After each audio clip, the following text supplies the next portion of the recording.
big news in boxing this week. Canelo Alvarez announced that he was returning to the ring, and he will return against maybe the best super middleweight in the world, 168-pound champion Callum Smith, who gets the opportunity he has been asking for months. And Callum joins me here on the show. Callum, first, congratulations, man. This is something you wanted, something you talked about for months now. How are you feeling about it? Yeah, I feel good. Finally, just glad to get it all done over the line. It's a fight that's been talked about for most of 2020, and it's been on the table, off the table, and the pandemic come, and then there was question marks whether you were even going to fight at all in 2020. But yeah, it's the fight I've wanted for a while now. Since becoming a world champion, I wanted the biggest fight possible, and the biggest fight possible for me at the moment is Canelo Alvarez. So, as you said, it was off, it was on. Walk me through the last few months with you and your career. Like, when did this kind of become something you thought was a real possibility? Were you considering moving on from it and fighting somebody else? What did the last few months look like? Yeah, they've been frustrating, but I think they have been for every other fighter. It's been a frustrating year, but I was always planning on fighting towards the end of the year, and I was in the gym, I was training, and I was hoping to get a date towards the end of the year. And then there was talk of the possible Canelo fight, so we kind of got back a little bit on announcing a different fight because we thought maybe, and then all the court stuff happened with Canelo, and maybe we thought he weren't going to fight, and then it come back on again, and kind of getting a little bit frustrated because you think I've been here so many times and it hasn't happened. But then it started getting a little bit more real, and then over the last week or so, we finally got it over the line. So we know officially this fight is about a month away. How long have you been training? I mean, are you going to be able to have kind of a full training camp for this fight? Yeah, listen, I'll be in good shape. Like I said, I was hoping to fight towards the end of 2020 anyway, so I was training whether it was going to be Canelo Alvarez or anyone else, a voluntary defence. I'm not too sure, but I was open to fight just like every other fighter was. I didn't want to write the full year off as a loss and not have no fight in 2020. So yeah, I was in the gym. I've been in the gym for a while, and obviously we got the call, we've got the fight, and I just stepped my training up. But no, I'll be in good shape. I'll be ready. If I weren't, I wouldn't have took the fight. I've got a lot to lose. I'm a world champion, and no, we're going to just step in just for the opportunity. I'm in this fight to win it, and I'll be in the best shape possible. So how do you approach the next month? I mean, it's a crazy world out there right now. You're in a lockdown, going on in Great Britain. The United States is a total mess as well. Like, what is your plan over the next month? I mean, when are you going to come to the U.S. and how are you going to continue your training? I'll keep training as normal in my gym, and then we'll speak to my team and see what day's best to go over to the States. But no, I always leave that down to them. I think we try and do most of our work at home where we're comfortable in our own gym. And I say I'll just do the best, get in the best shape possible. Then we'll head over to the States and then deal with whatever we have to there. But I'm just glad this fight's done. But it's in very strange and difficult times. So pleased to finally get it done.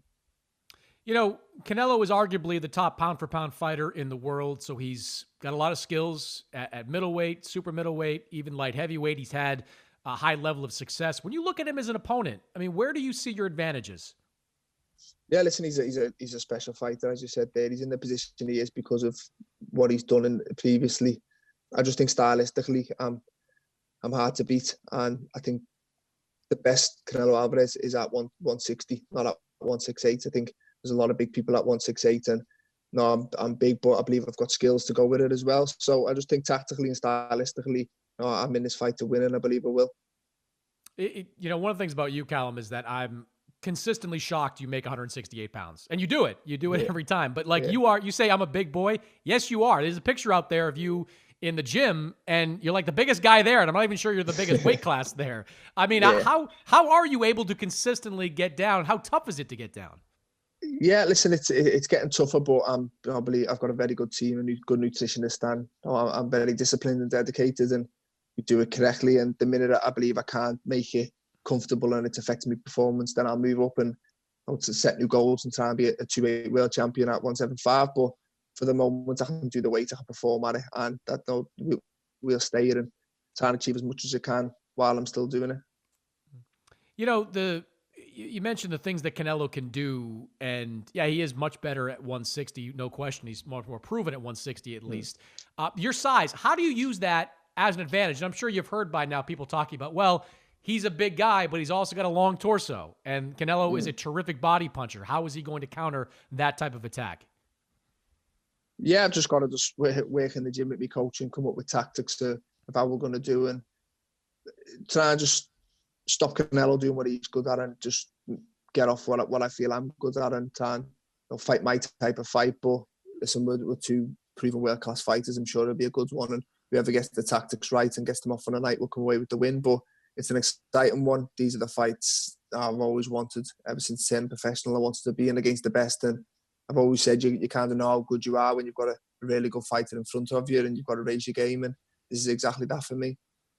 You know, you had a terrific run for most of the last 3 years. You win the World Boxing Super Series. You fight on AJ's undercard. You get that knockout against Hassan Nadam. But it feels like, Callum, most people are looking at the John Ryder fight and saying that's the real Callum Smith, not the guy that won the World Boxing Super Series or knocked out George Groves and, flattened Hassan Nadam a few times. Does it feel like people are kind of looking at what you've admitted was an off night as being who you are? Yeah, most definitely. But I think that doesn't just go for me. That's boxing in general. One bad performance and people magnify it and jump on it and just pick holes in you, and all your good fights beforehand I kind of forgot about, as if that's the real version of you and they were all just flukes.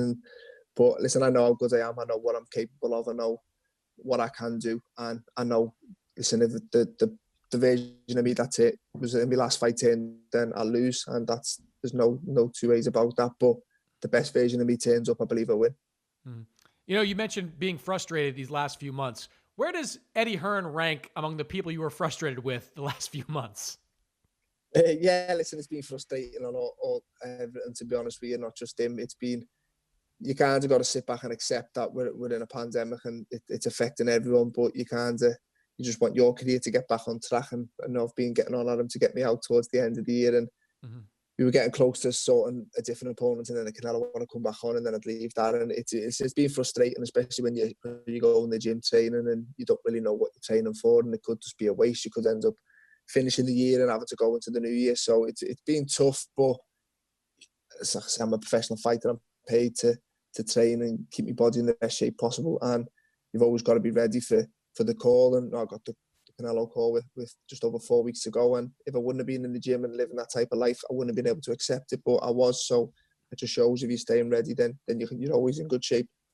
What was that call like for you? Can you just describe kind of that you're getting the opportunity you've been craving for a long time, that big fight, mega fight, all eyes will be on you across the world that night. What was that phone call like for you? Yeah, listen, it was a bit of mixed emotions. It was obviously exciting. It's the fight I've wanted, the fight I've been calling for. But where it's been dragged on for so long, it was just getting to the point where it was frustrating, and just hurry up and get it done or leave it and let's move on. So it was frustrating, but obviously when it did get across the line and I seen the official poster and it was announced and I seen the reaction, then yeah, listen, it feels good. It's exciting. Like I said before, these are the fights I've always dreamed of being in ever since I was a little boy. Everyone wants to be involved in the biggest fights possible, and this is the biggest fight possible for me at this day and age. And you kind of touched on this at the beginning, but has it been business as usual in your training camp? Have you had to change things because of the pandemic that might affect you? Listen, at the very start, we went into a full lockdown and there was no gyms open. So I kind of enjoyed a little bit of family time, a bit of downtime from boxing. And then you realise you miss it. You need that routine. You need to get back training. And then over the last few months, the gym's been as normal. Professional athletes can train as normal. So it's been good to just get out and get back doing what I've done since I was a little boy. I've had the same routine since I was young, and to get that took away made me realise how much of a big part of my life boxing is, and it was good to get back in and get back training. And now I've got a date to train for, so it's always that little bit better to train, and when it gets tough to dig in when you've got a date, you've got an opponent there. So it's good. It's finally get it all cemented is pleasing for me, and I've got 4 weeks now to finish my camp and get in the best shape possible. Now, you don't need any other motivation for this fight, but is there any extra juice because of the family connection? Because Canelo stopped Liam in that fight several years ago. Yeah, listen, no, I'm my own fighter, and whether he boxes my brother or not, I still want to win this fight as much as I do. It's a huge opportunity for myself. No, obviously it would be nice to get a bit of revenge for Liam, but I'm my own person, and this is about me. Being a superstar in Canelo Alvarez, and after it, we can look back and say it was good to get revenge for Liam as well.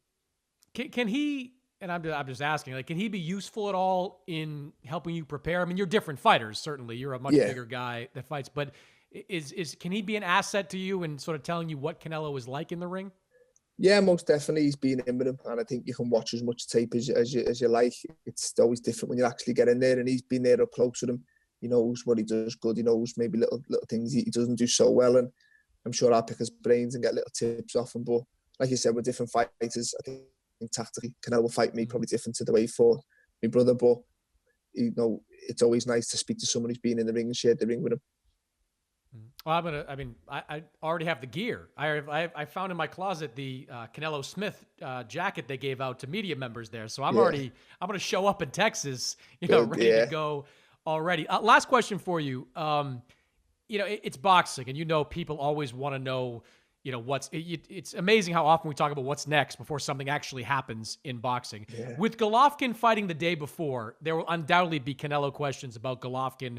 Will he face him? How do you take that? Do you like it when people bring up stuff that effectively overlooks you? Do you get offended by it? How do you take that? I'm not sure. I've never been in this position. I don't think I've ever been overlooked before, certainly as a professional. But listen, I understand a lot of the fight fans have been talking about Canelo Triple G3 for some years now since the second fight happened. So I know that talk's always going to happen, and there's no denying I am an underdog with the betting. But I can say I wouldn't have took this fight if I didn't believe I could win. There was a lot of other fights out there for me. There was a lot easier fights out there for me, but I've always said I want to fight the best. I believe I am the best at this weight division, and I believe I'll beat Canelo Alvarez December 19th. If he wants to go and fight Triple G after that, he can. But listen, I believe I wake up December 20th, still a world champion, and still the best super middleweight in the world. Now, did he make you sign a rematch clause?